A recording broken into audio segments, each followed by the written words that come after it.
180 में से सब ये निकाल दें तो हमें पास ये पता चलेगा ये 60 डिग्रीज का एंगल है। और अब हमारे पास 30, 60, 90 वाली ट्राइंगल आ गई, जो कि हमने ज्योमेट्री प्ले लिस्ट में, जिस पे हमने खासा कुछ स्टडी किया था, आपने नहीं देखा तो आप दोबारा इसको पढ़ लीजिएगा।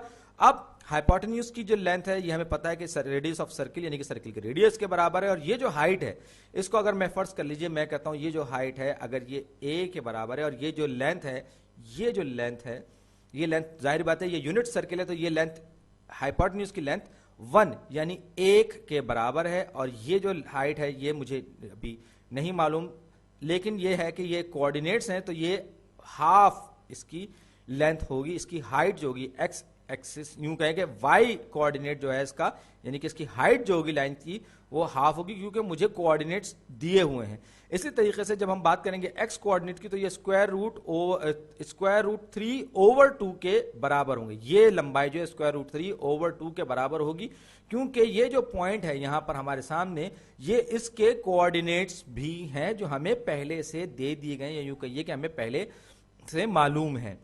अब इस सूरत में ये क्या, ये बात जिसको कहना चाहिए कि ये जो फासले हैं इनको हम अगर बात गौर से देखें तो दरअसल ये एक राइट एंगल ट्राइंगल में स्क्वायर रूट ऑफ 3/2 जो है वो इस ट्राइंगल का बेस या एडजेसेंट साइड है, और हाफ जो है वो इसका अपोजिट साइड, या यूं कहें कि इसका परपेंडिकुलर है। और यही चीज जो है ये आप अगर देखें ये कॉस थीटा और साइन थीटा और साइन थीटा है या नहीं है ये मुझे मालूम करना है। तो सबसे पहले मैं लिखूंगा सो का टोआ, तो का मैं मालूम करूंगा पहले कोसाइन।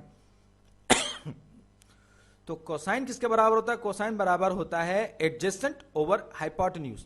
यहां मेरे पास एंगल के साथ जो 30 डिग्रीज का एंगल है, इसके साथ जो एडजेसेंट साइड है, एडजेसेंट साइड जो है इसकी लंबाई स्क्वायर रूट 3/2 है, जो कि मुझे यहां यूनिट सर्किल डेफिनेशन के जरिए पता है। और ये एंगल जो मैंने मुंतखब किया वो 30 डिग्री वाला, याद रखिए मैंने इसका 60 डिग्री वाला एंगल मुंतखब नहीं किया। तो ये स्क्वायर रूट ऑफ 3/2 ये लेंथ है, और ये डिवाइड होगी हाइपोटेन्यूज से। हाइपोटेन्यूज की लेंथ कितनी है? ये 1 है, ये 1 है, क्योंकि हम बात कर रहे हैं यूनिट सर्किल की।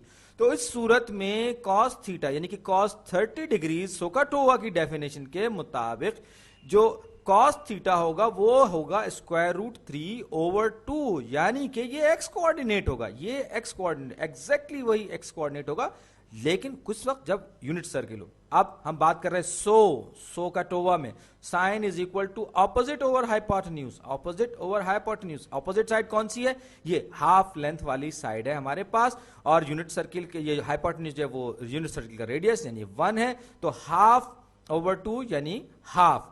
ये हमारे पास क्या है? ये इसका वाई एक्सिस है। तो सोकाटोवा डेफिनेशन और unit circle definition of trigonometric functions, ये दोनों की दोनों हमने देखा कि ये आपस में कंसिस्टेंट हैं, एक दूसरे से पूरी तरीके से मुमासलत रखते हैं। इसी तरीके से आप 45 90 डिग्री ट्राइंगल, 60 30 90 ट्राइंगल, और जब आप 90 पर पहुंचेंगे तब आपको पता चलेगा, या इससे ज्यादा पर जाएंगे तो आपको पता चलेगा कि सोकाटोवा डेफिनेशन जो है यहां आके जवाब दी जाती है, बस ये यहीं तक रहती है।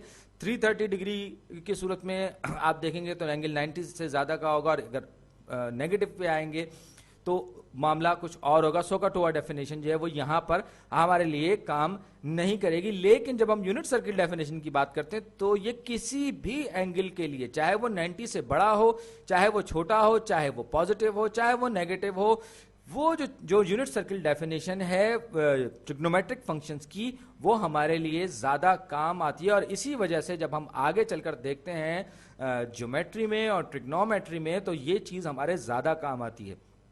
आप चाहें तो जो कुछ मैंने आपको सोकाटोवा और यूनिट सर्किल के बारे में बताया, आप उसे दूसरी तरह के ट्राइंगल्स के लिए भी चेक कर सकते हैं, और आपको अंदाजा हो जाएगा कि ये जो सोकाटोवा का न्यूमोनिक है ये क्यों काम नहीं करता। बहरहाल आइंदा वीडियो